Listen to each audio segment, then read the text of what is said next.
जय प्रभु जी। जी प्रभु। हरे कृष्णा, सभी को दंडवत प्रणाम। आप सभी को नव वर्ष की और नवरात्रि की ढेर सारी शुभकामनाएं। कल हमने तीसरे अध्याय का 23वां श्लोक पढ़ा और ज्योति रवि माता जी ने बहुत ही खूबसूरत तरीके से हमें श्लोक को समझाया।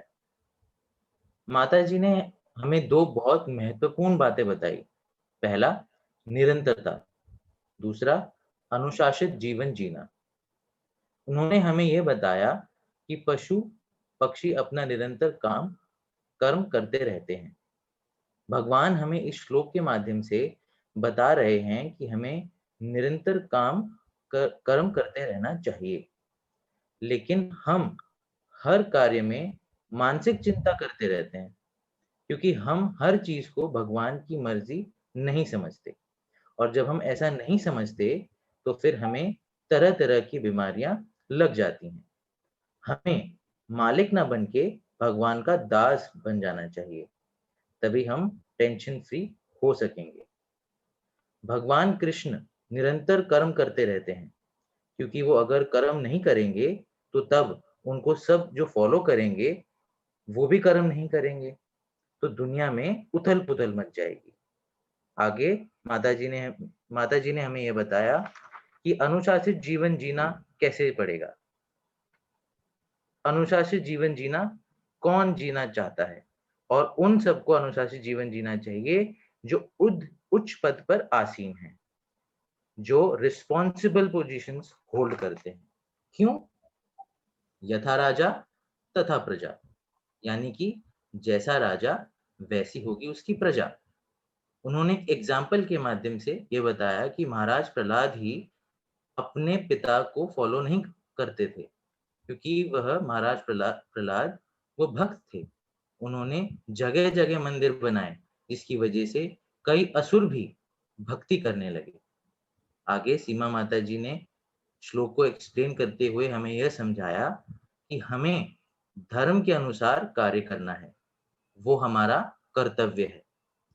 धर्म क्या है? सीमा माता जी ने हमें यह बताया कि धर्म है सत्य का साथ देना। हमें वर्तमान के अनुसार कर्म करना है। हमें ना पास्ट की चिंता करनी है और ना फ्यूचर का स्ट्रेस लेना है। आगे माता जी ने बताया कि अगर अर्जुन आत्मतुष्टि के लिए कर्म करता है तो उसकी आत्मग्लानि उसे भक्ति नहीं करने देगी। अगर संन्यास लेना सॉल्यूशन होता, यानी कि अपने कर्तव्य से विमुख हो जाना, तो भगवान सृष्टि करते ही क्यों? आगे भगवान संपूर्ण आदर्श पुरुष हैं। उन्होंने अपने सारे रोल्स पूरी तरीके से निभाए। कौन कौन से रोल्स निभाए? पुत्र का, प्रेमी का, पति का, मित्र का आदि। भगवान कृष्ण से निर्मल और कुपित कोई हो ही नहीं सकता।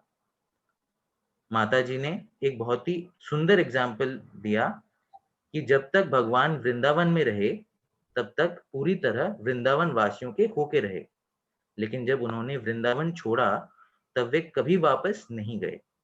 इससे हमें यह सीख मिली कि हमें सारे काम पूरे मन से करने चाहिए, लेकिन उनमें आसक्त नहीं होना है। हमें सिर्फ फल ही नहीं बल्कि कर्म को भी भगवान को समर्पित कर देना चाहिए। जब हम किसी से स्नेह करते हैं तो हमें सामने वाले व्यक्ति के हित में काम करना चाहिए, चाहे वो कितना ही कठोर क्यों ना हो। फिर लास्ट में माता जी ने हमें ये बताया कि हमें अपना आचरण शुद्ध करना है, और वह कैसे होगा? कर्म शुद्ध तब होगा जब हम कृष्ण भावनामृत में कर्म करें और भगवान के शरणागत हों। हरे कृष्णा, हरि बोल। बहुत सुंदर जय प्रभु।